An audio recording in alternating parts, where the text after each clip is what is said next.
사람의 손으로 만들었다고 하기엔 믿기 어려울 정도로 견고하고 웅장한 모습에서 느껴지는 통일 신라의 위력. 지금 우리가 생각하는 건축술보다는 훨씬 더 발전된 고급 기술이 있었다고. 다양한 기술로 완성된 과학문화재의 결정체들. 그 중심에 있는 이 다리의 중건을 통해 천년 고도의 부활을 알린다. 그 시작은 30여 년 전 후대인의 눈앞에 나타난 돌조각, 나무 조각들. 이 조각들을 통해 천년왕국 신라의 속살이 파헤쳐졌다. 한국사 전체에서 보면 도시의 탄생과도 관계를 가지고 있습니다. 단순한 건축물 복원 프로젝트가 아닌 통일 신라인의 이상향을 밝히는 일. 신앙으로 완성된 천년왕국 신라가 담았던 염원을 찾아냈다.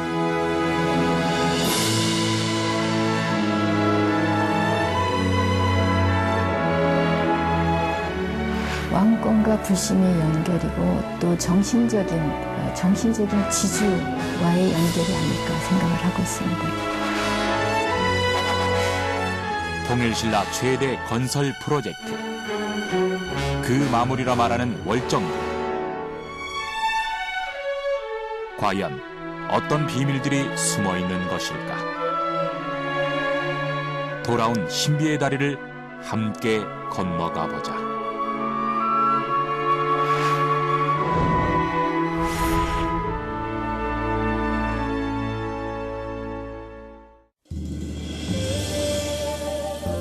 고구려 백제 신라의 삼국시대.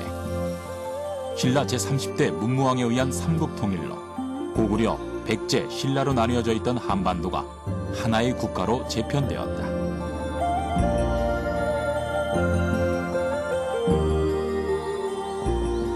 이에 삼국이 제각각 발전시켜왔던 정치, 경제, 문화적 역량 역시 통일신라라는 하나의 국가체제 안에서 통합되어졌는데 그 중심에는 신라 제35대 왕 경덕왕이 있었다. 당시 신앙을 주도했던 불교는 물론 이에 수반되는 불교 문화를 비약적으로 발전시켰는데 이때 다양한 건축물을 만들어 신라 문화의 황금시대를 이룩했다. 경덕왕은 어떤 시대니까 일단 그 기술사적으로 보면 불국사, 석굴암, 다보탑, 그리고 에밀리종처럼 우리가 지금 가장 자랑하는 불교 문화재가 만들어진 시기이기 때문에 가장 기술이 높았다고 할 수 있는 시기입니다. 그러면 그 많은 것이 단지 기술만이 되는 것이 아니고 그 기술 과정에 많은 사람을 동원해서 거대한 사찰, 그리고 거대한 석굴암, 그리고 거대한 종을 만들 수 있기 때문에 그 사람을 동원하고 기술을 최고 수준으로 발휘할 수 있는 것은 당시에 그 왕을 중심으로 해서 전 국가 그리고 전 국민들이 하나로 뭉쳐서 있던 가장 안정된 시기라는 것을 알 수 있습니다. 경덕왕 때의 문화유산을 보면 현재의 기술과 비교해서도 손색이 없을 정도. 남아있는 문화유산을 통해서 최고 수준의 건축 기술을 확인할 수 있다. 이 경덕왕이 남긴 문화유산 중에 아주 특별한 문화유산이 새로이 중건되어 세상의 빛을 볼 준비를 하고 있다.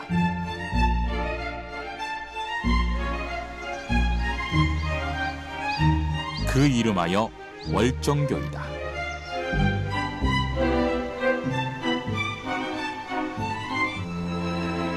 월정교라는 기록은 이미 이제 그 삼국유사라든지 신정 동국예지 성남, 경주의 향토지인 동경잡기 많이 나와 있기 때문에 그 위치에 대해서는 그 별 이론이 없었던 것 같습니다. 없고 단지 이제 그 유구가 어떻게 평면이 짜여졌는지는 자세히 몰랐기 때문에 그때 발굴을 통해서 이제 많은 것이 밝혀졌습니다.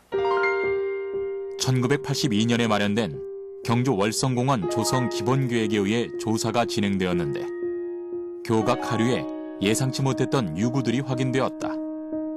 불에 탄 목재라든가 그다음에 기와편 같은 것들이 발굴됨으로 인해서 여기에 위에 일단 누교 형태의 다리였을 것이다.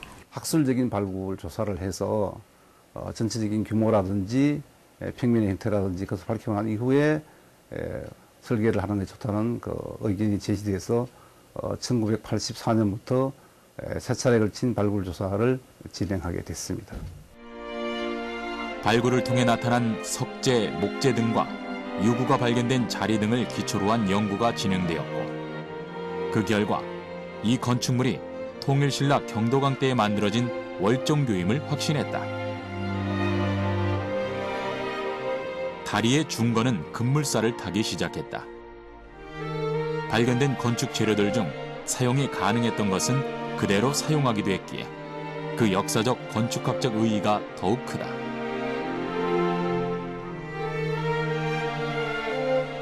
현재 80% 이상의 중건이 진행된 상태. 교각을 통해 규모를 추측해 기초를 세웠고 발견된 목재와 출토된 기와를 통해 통일신라 시대만의 특성을 되살릴 수 있었다.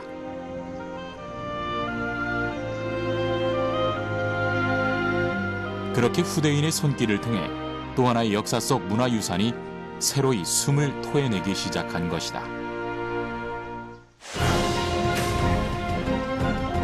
그렇다면 월정교란 어떤 다리일까? 월정교는 경덕왕 대에서도 다양한 건축물을 쌓으며 건축기술이 최고조로 오른 경덕왕 19년인 760년에 축조된 다리이다.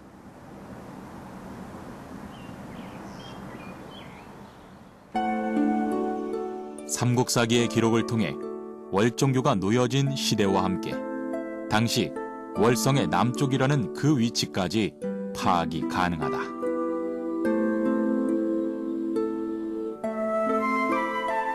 이러한 월정교의 유구가 발견되었을 당시 가장 집중하게 된 것은 그 규모였다. 그 규모를 유추하게 해준 것이 바로 이 교각이다.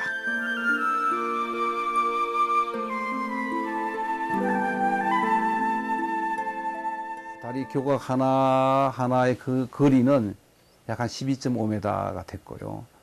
전체 길이는 약 60m가 됐습니다. 그래서 이제 약간의 차이는 있습니다만 거의 등간격으로 12.5m씩 연결이 돼서 지금 있는 유구는 그때 당시의 유구로 보이기 때문에 또 저희가 뒤에 그 용척으로 계산해 보니까 거의 정척으로 떨어졌고 그다음에 이제 그런 그 용척을 기준으로 해서 이제 위에 목구조도 설계를 하게 됐죠. 교각이 하나 발견된 이후 주변을 더욱 깊이 발굴한 결과 총 4개의 교각이 발견되었다. 물과 흙 속에서 발견된 교각은 총 4개. 교각과 교각 사이의 거리는 약 12.5m. 그리고 양쪽 끝에 자리 잡은 교대와 교각과의 거리 역시 약 12m였기에 약 63m에 해당하는 전체 길이를 파악할 수 있다. 유구로 추측해본 엄청난 길이의 월정교.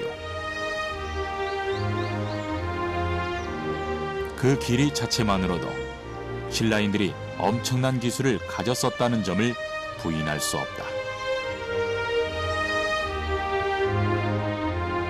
그러나 교각을 통해 알아낸 놀라운 사실은 다리의 규모에서 끝나지 않는다.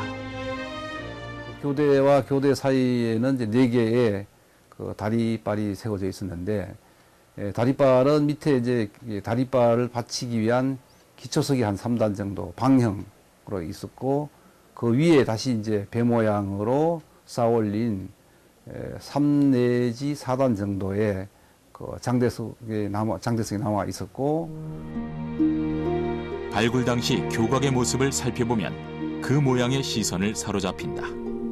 양쪽 끝이 뾰족하게 소위 배 모양으로 되어 있는데 이것은 그 상부에서 내려오는 물 흐름의 저항을 줄이기 위해서 이렇게 뾰족하게 만들었습니다. 이 다리의 그 소위 그 선형이라고 얘기하는데 선형의 교각은 신라 시대 교각의 특징이라고 말씀을 드릴 수가 있습니다. 끝을 뾰족하게 하여 물이 원활하게 흐를 수 있게 해준 육각형 모양의 교각. 물이 앞뒤에서 흘러갔을 때 물구비를 치지 않고 자연스럽게 흘러간다. 단순히 아름다움을 표현한 것이 아닌 과학적 원리가 계산된 모양이다. 그렇다면 교각은 어떤 방식으로 쌓여졌을까? 단순히 잘 다듬은 돌을 쌓은 것으로 그치지 않는다. 자세히 보면 이 교각을 쌓아 올린 석재 사이사이에 특이한 홈이 발견된다. 이 홈은 무엇을 의미하는 것일까? 그 궁금증을 해결할 수 있는 곳을 찾았다. 이곳에서는 유구를 발견할 당시 함께 발견된 중요한 건축 재료를 보관하고 있다.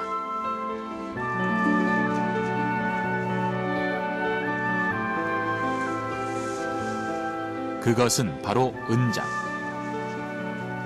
이 은장은 석재로 만든 건축물에 중요한 역할을 해준다.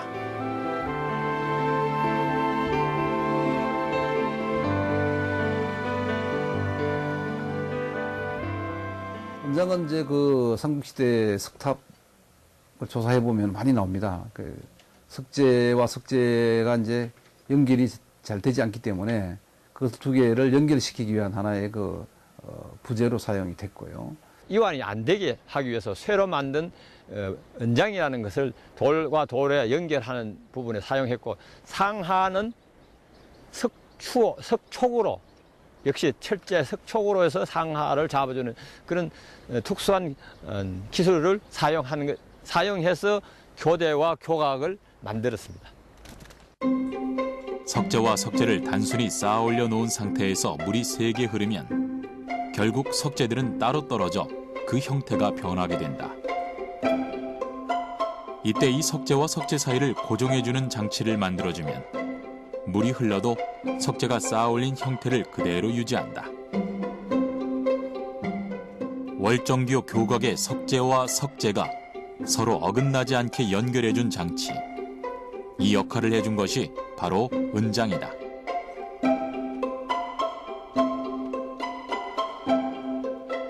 이 은장의 역할로 유속이 센 물이 흘러와도 교각은 그 형태 그대로 꿋꿋이 서 있을 수 있었던 것이다.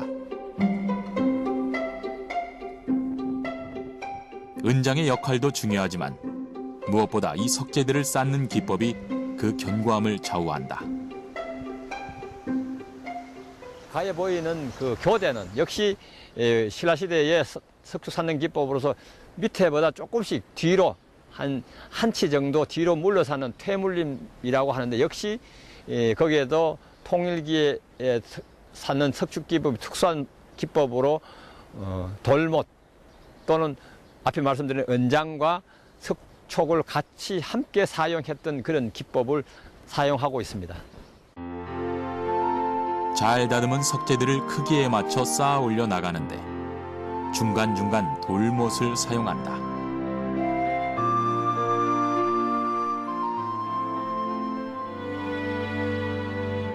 이 돌못은 통일신라 시대에 만든 석축에서 흔히 볼 수 있는데 대표적인 곳이 불국사이다.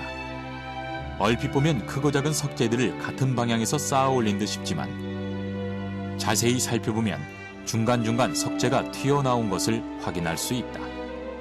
돌못은 뭐 우리가 만든 용어이긴 합니다만은 장대석을 길게 옆으로만 쌓으면은 그 구조적으로 불안정하죠. 그러니까 반대 방향으로 길게 이제 그 한 1m 정도의 돌을 걸쳐서 구조적인 안정성을 도모하는 그런 부재죠. 일명 돌못을 사용하여 성벽을 쌓는 법.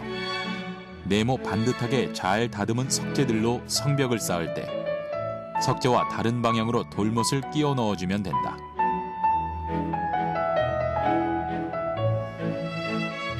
상하 좌우의 석재들이 돌못 안쪽 홈에서 맞물리게 되는 원리이다. 외부 충격에 대해 안정성을 유지하는 방법으로 통일 신라 시대에 사용된 특별한 건축 기술이다.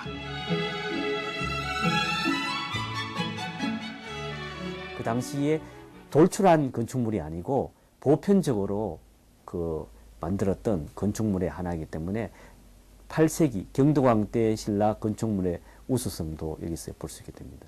정교하게 만들어진 난간이라든지 그 연입이라든지 국대 난간돌의 소로라든지 건축식 장식은 지금 우리가 그 목조로 조각을 해도 정말 그 표현하기 어려울 정도로 굉장히 그 정밀하게 조각이 된 것을 볼 수가 있습니다.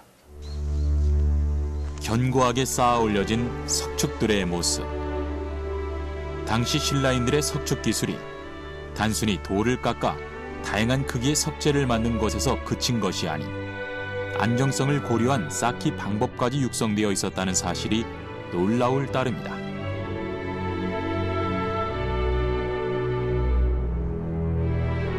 그렇다면 통일 신라의 석축 기술은 어디까지 육성되었을까?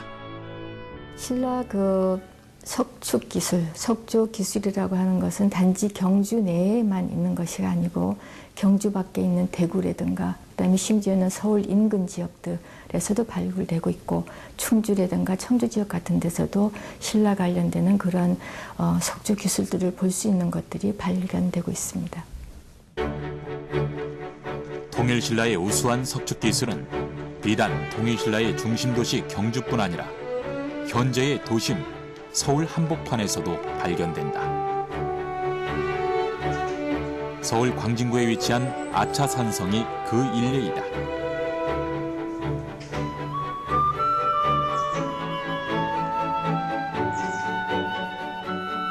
아차산성은 한강을 지키기 위해서 백제, 고구려, 신라가 다퉜던 유명한 산성입니다. 이 산성은 백제가 쌓은 곳으로 추정되어 왔습니다.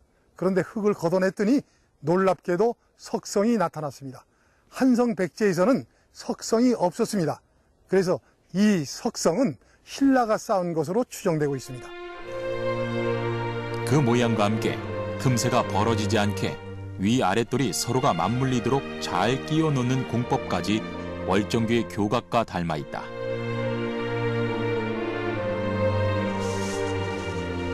뿐만 아니라 불국사의 모습과도 닮은 듯한 석성의 모습은 아차산성이 통일신라 시대의 석축임을 증명해 주는 듯 싶다.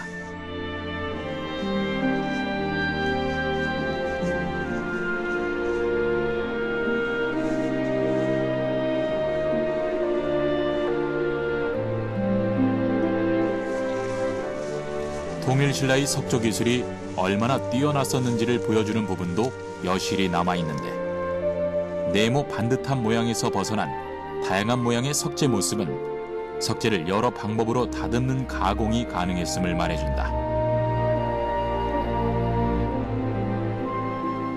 돌들을 다 잔다듬으로 다듬었습니다. 그리고 서로가 위에 아랫돌이 맞물리도록 그렇게 끼워 놓는 공법까지 했을 만큼 대단히 석조 기술이 발전하고 있음을 알 수 있습니다.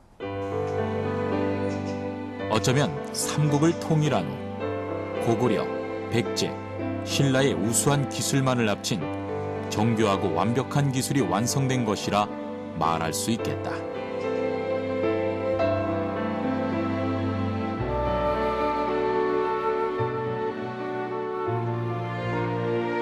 월정교가 과학적 집성체라는 점은 뛰어난 석축 기술을 이용해 어마어마한 규모의 다리를 만들었다는 것만으로 설명이 끝나지 않는다.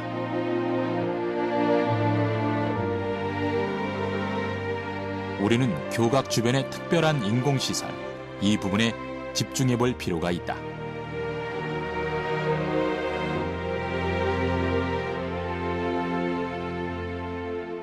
일반적으로 이제 시내가에 가서 어릴 때 놀다 보면 교각 주변에 보면 거기가 수심이 깊게 나타나는 경우가 많거든요. 즉 바닥에 있던 모래들이 흐름에 와가 생기는데 그 와이에서 깎여나가는 그 현상을 새구리라고 하고요.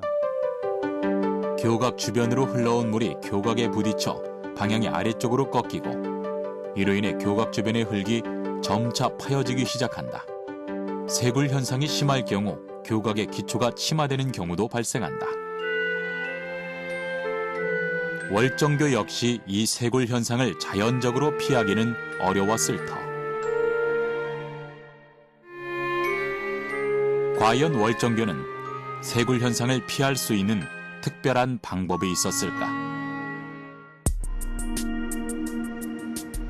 이 궁금증은 월정교의 중건을 앞두고 실행한 실험에서 풀릴 수 있었다.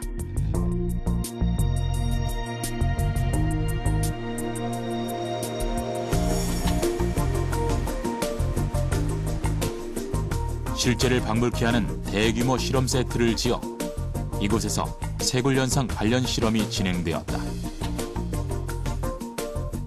일단 월정교가 있는 장소와 똑같은 환경을 만들었다. 지형은 물론 논과 밭 등의 주변 모습까지 그대로 재현하였다. 과연 비밀은 풀릴 것인가? 이론적으로 교각 주변에 세굴 보호공이라는 시설물을 설치해서 교각의 붕괴를 막는 공법. 예전에는 주변에서 찾기 쉬운 재료인 나무와 돌을 교각 주변에 채워 넣었다. 세굴 현상 방지를 위한 구조물 설치는 오늘날에도 쓰이는 방식이다. 요즘에는 아스팔트 매트, 비닐 매트나 콘크리트 블록을 사용하기도 한다. 하지만 실험은 월정교의 중건을 위한 것이므로 월정교 세굴 방지공의 재료와 형태를 따랐다. 교각 주변의 흐름 형태를 먼저 평가를 했고요. 그리고 그 형태 후에 밑에다 보호공이 없는 상태에서 모래만 깔고 실질적으로 세굴이 얼마나 발생하는지에 대한 실험을 먼저 수행을 했습니다. 그리고 재현하려고 하는 격자를 형성한 그 보호공을 설치한 다음에 저희가 세굴 보강이 보호를 얼마나 많이 하는지를 봤고, 격자 모양의 나무에 돌을 엮은 특별한 모양의 세굴 보호공을 그대로 만든 후 실험을 시작하였다.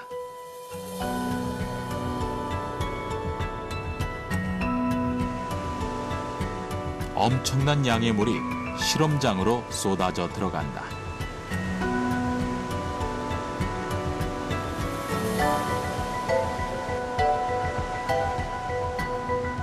어찌 보면 너무나 단순한 재료인 나무와 돌의 조화는 교각을 지킬 수 있을까?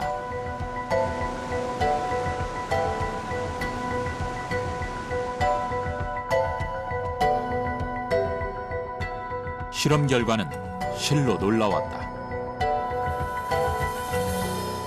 그 돌만 있었을 때는 흐름 때문에 돌이 쓸려 내려가는 현상들이 많이 있었습니다. 근데 격자를 만들었을 때는 그 쓸려 내려가는 현상이 좀 줄어서 오히려 세굴을 잘 보호하는 걸로 실험 결과가 나타났습니다. 나무를 격자 모양으로 만들고 안에 돌들을 채워 넣으면 물에 닿아 부푼 나무가 돌들을 쪼이면서 이탈을 막는다. 어쩌면 현대적인 것보다 더욱 과학적인 통일신라 시대의 세굴 보호공은 1000년이 지난 후 그 모습 그대로 월정교를 지키게 되었다. 월정교는 단단하게 지어진 교각들 위로 마루판을 깔고 마루판 위에 기둥을 세워 회랑 형태의 건물을 연결하는 누교로 중건되었다.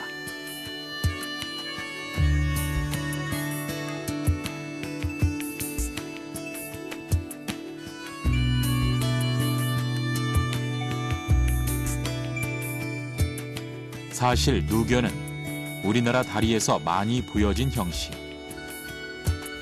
일반 누교는 쉽게 말해 상판까지 석축인 다리 위에 누각을 지어 올린 형태이다. 석축 부분도 아치형을 띈다. 그런 면에서 월정교가 더욱 독특한 점이 보인다. 일반 누교와 다르게 교각과 교각 사이의 상판을 석재가 아닌 목재로 이은 모습을 보이기 때문이다. 그렇다면 월정교는 정확히 어떤 형태였고 어떤 면에서 이 형태라는 것을 확정한 것일까? 그 다리가 그 일반 홍교 형태가 아니고 평교 형태로 나무 다리였지 않는 것이 이제 그 일반적인 의견이었고요. 왜 그러냐면은 만약에 그 다리가 홍교였다 그러면은 전체 그 많은 부재가 나온 중에 홍교의 아치형 부재가 나와야 되는데 한 점도 발견이 되지 않았습니다. 쉽게 말해 누교는 보통 홍교의 형태를 많이 띠는데 홍교라는 것은 석축 부분이 아치형 구조로 청정무사, 홍예석, 무사석 등의 석재들이 필요하다. 또한 아치 윗부분에도 다양한 이름을 가진 여러 모양의 석재들이 들어간다.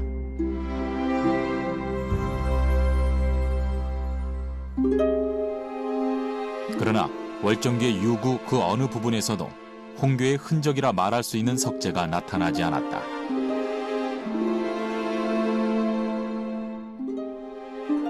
이에 월정교는 평교 형태의 목교임을 분명시하고 석축 위로 나무 상판을 올렸다. 사실 두 교각 사이의 거리가 멀기 때문에 그만큼 큰 석재를 구할 수 없어 교각 위에 나무를 올린 형태가 되었던 것이다. 그 하상에서 나무와 기와가 일단 나왔고요. 또 다리에서 이 다리의 구조가 목교인데 목교를 유지할 수 있는 거는 지붕이 있어야 됩니다. 지붕이 있어야 함으로써 그 지붕을 유지하기 위해서는 기와가 얹어져야 그 방수 역할을 하기 때문에 그 기와는 조사에서 확인이 돼가지고 그걸 근거로 해서 복원을 한 겁니다. 비록 홍교 형태는 아니었지만 기와편의 출토를 통해 누교임을 다시 한번 증명해 주었다. 기와 밑을 받치는 구실을 하는 건축 부재인 연암의 발굴을 통해 지붕의 존재는 더욱 확실시됐다.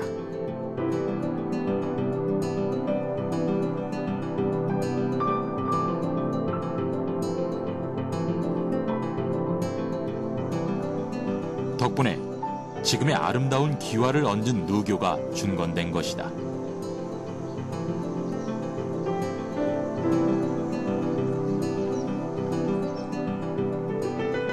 어떻게 보면 월정교는 전통적인 하나의 방식을 따른 다리는 아니었다. 하지만 중건을 통해 돌이켜보면 그보다 더욱 깊은 기술사적 의미를 담은 다리의 탄생이었다고 말할 수 있지 않을까.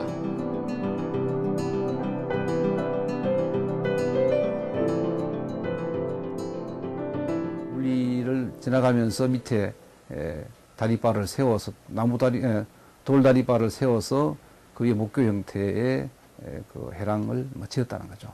그런 것들은 굉장히 그 당시의 목조 건축 기술과 석조 건축 기술이 결합돼서 새로운 형태의 어떤 그 다리를 만든 하나의 효시가 아닌가 생각이 됩니다. 월정교는 단순히 어느 시대에나 있었을 법한 보편적인 다리라는 표현이 어울리지 않는다.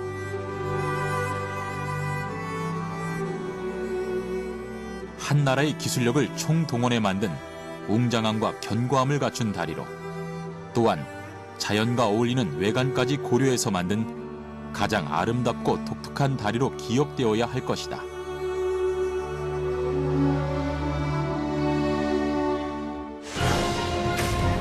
그렇다면 이러한 월정교를 왜 지었을까?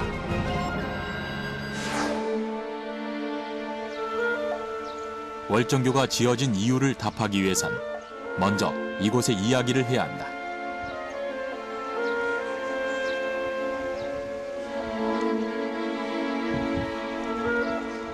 월정교가 중건되고 있는 곳에서 멀지 않은 곳.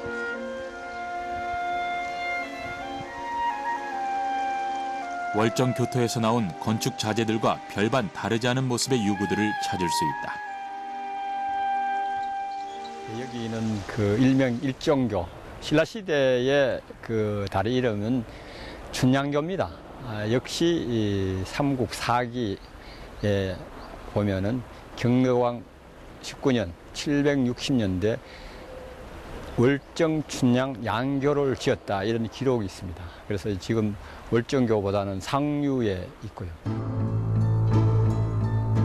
월정교가 지어질 무렵 또 하나의 다리가 함께 지어졌다. 이름하여 일정교, 일명 춘향교이다. 일정교이기 때문에 일정교는 해가 뜨는 곳, 곧 동쪽을 상징하게 되고 월정교는 달이 뜨는 곳, 또 곧 그 서쪽을 상징하게 됩니다. 그래서 실질적으로 월정교는 그 왕궁에서 서쪽에 위치하게 되고 일정교는 동쪽에 이렇게 위치하게 됩니다. 월정교와 일정교가 지어진 위치는 왕궁의 서쪽과 동쪽.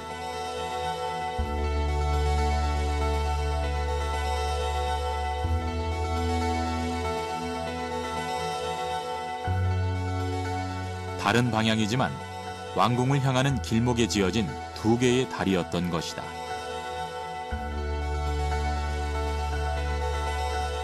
사람이 다듬은 듯 잘 깎여져 있는 석재. 월정교와 똑같은 공법으로 만들어진 것처럼 보이는 유구들. 월정교와 일정교는 도대체 무엇 때문에 이토록 견고한 모습으로 등장했던 것일까? 그리고 또 하나, 이 두 다리의 위치가 뜻하는 바는 무엇일까? 일정교가 만들어진 곳은 이제 남천편 남쪽에서 남천편 북쪽으로는 오늘날의 경주박물관이 있는 장소인데 그 경주박물관이 옛날엔 남궁지였다고 알려져 있습니다. 그래서 결국은 궁궐의 남궁으로 통하는 곳이 일정교였다고 볼 수 있겠습니다. 월정교와 일정교의 건축에 관련된 궁금증을 풀기 위해서 통일신라 경주의 모습을 찾는다. 경도강은 국가를 통치하는 강력한 왕권 시대를 완성하고자 하는 직접적인 의도를 다양한 건축물에 반영시켰다. 그 건축물들을 모아 왕경을 완성하려는 것이 그의 과업. 그렇다면 왕경은 무엇을 말하는 것일까? 거대한 궁궐, 그리고 궁궐을 둘러싸고 있는 담장, 그리고 담장 안에 그 왕과 왕족들이 그 휴식을 취하는 정원, 그리고 정원을 연결하는 다리, 이런 것들이 갖춰져야지 그 본격적인 왕경 속의 왕궁이 되고, 일단 사찰이라든가 그다음에 궁궐이라든가 왕릉, 그다음에 지형적 조건들, 그다음에 그것을 둘러싸는 방어망으로서의 성벽, 성곽들, 이런 것들이 왕경의 구성 요소로 볼 수가 있겠습니다.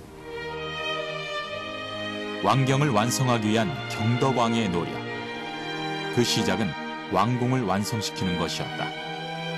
왕이 살던 곳을 관리와 백성들이 사는 곳과 구별하기 위해서 성벽을 쌓았다.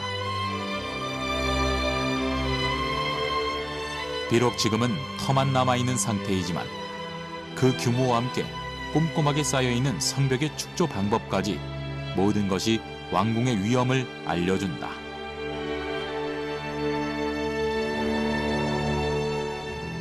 반월성이라고 하는 것은 그러니까 신라 그 자체에서 경주 도읍지가 중심지가 약간 평지이고 저지 가까운 평지이기 때문에 하천으로 둘러싸인 지형상 하천 홍수, 범람의 위험이 많은 곳이었습니다.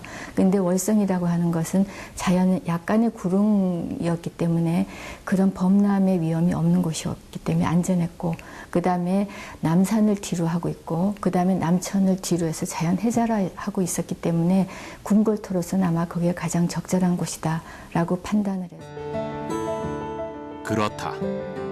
사실 당시에 왕이 기거하는 왕궁을 얼마나 중시했는지는 그 크기와 축조 공법 등을 통해서도 알 수 있다.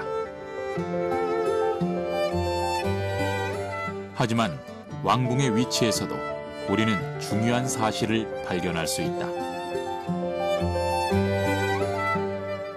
북천과 남천, 형산강이 흐르는 경주. 북천은 범람이 심했던 곳이기에 그곳에 왕이 기거하는 왕궁을 짓는 것은 무리라 판단하여 남천 근처로 반월성을 짓게 된다. 또 하나, 외부인이 성에 쉽게 접근하지 못하도록 한 방어적 위치 선정이야말로 신라 왕경에서 반월성이 가는 위험일 듯하다. 남천이란 자연 해자를 뒤에 두르고 있었다 하는 것이 방어상에 있어서의 이제 일단 안전한 면, 그 다음에 홍수, 범람의 피해를 받을 위험이 없었다는 것이고, 담장으로 둘러싸면서 다시 바깥에 있는 일반 백성들의 집과 구별되는 다리가 건너가기 위한 다리를 놓게 되는데 그것이 마지막 단계입니다. 이렇듯 왕이 사는 왕궁과 백성들이 사는 외부 세계를 연결하는 의미에서 월정교는 왕경 건설의 완성을 위해 꼭 필요한 존재였다.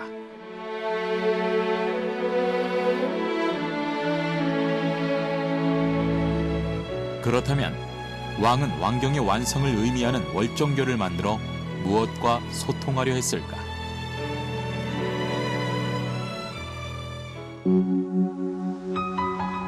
그 답은 월정교와 맞닿은 산에서 찾을 수 있다. 경주를 둘러싼 남산으로 향하는 길목에 있는 월정교.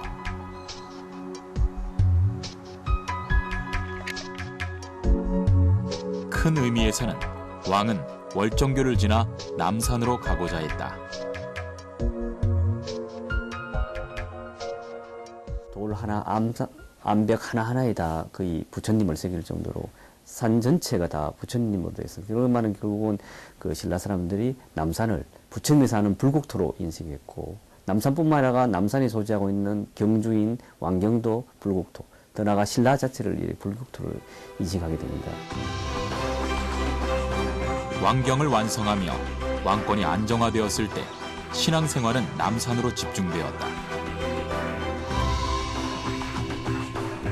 왕궁을 중심으로 현실 세계가 있다면 남산은 통일 신라인들에게 이상 세계였다.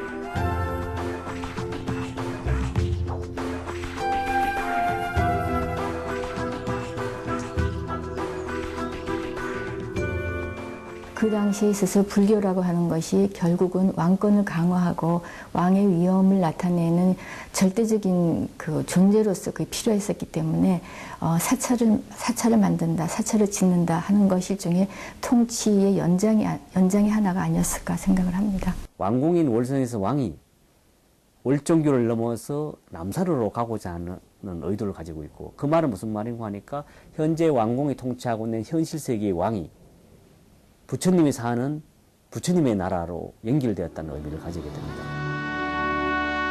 왕권 강화의 의지로 시작해 막강한 기술력으로 완성한 월정교.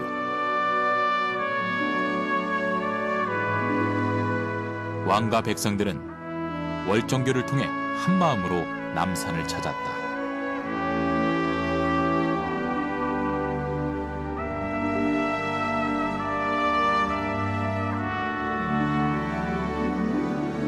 성지처럼 신성하게 여겼던 산. 그들은 크고 아름다운 다리를 건너 정신적으로 안정된 세상으로 가고 싶었던 것이다. 그리고 왕은 백성들에게 내적인 안정과 현실적으로 풍요로운 세상을 이어주고 싶었던 것이 아닐까. 단절된 두 지역을 연결하는 것이 다리의 기능인데, 일단 경주에 있어서 이런 월정교라든가 일정교 같은 것은 통치 공간이라고 볼 수 있는 이 월성 궁궐이 있는 곳하고, 그 다음에 이 통치의 부대시설이 있고, 그 다음에 국가 탄생지이고, 그 다음에 그 정신적인 중심적인 그 불국토와 연결시켜주는 그런 지역으로서의 그 기능을 가진 것이다. 건축적으로도 우수하고 신앙적으로도 기능을 가지고 있었고, 그리고 또 하나는 그 정치 권력이라는 측면에서도 굉장히 중요한 의미를 가지기 때문에 당시 이거는 작은 다리라고 할 수 있지만 신라에 있어서는 역사적으로 다방면에 걸쳐서 그 중요한 의미를 가지는 다리라 할 수 있겠습니다. 국가의 철저한 계획 아래 막대한 예산과 인력을 동원하여 다리를 완성했다는 것은 중요한 의미를 담는다.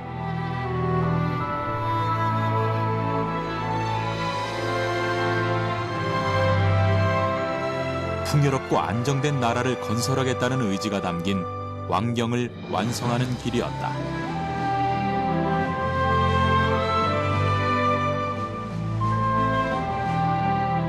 그 길에서 뿜어나오는 견고함과 아름다움의 정수는 과거 신라만의 것이 아닌 백제와 고구려의 소양과 능력이 모두 집결된 것이었다.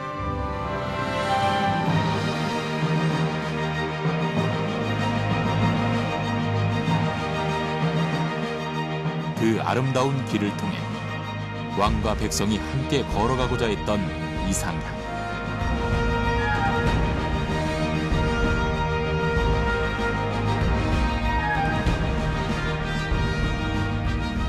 그 안에 내재된 마음이야말로 오늘날 우리에게 진한 감동을 주기에 충분한 것이다.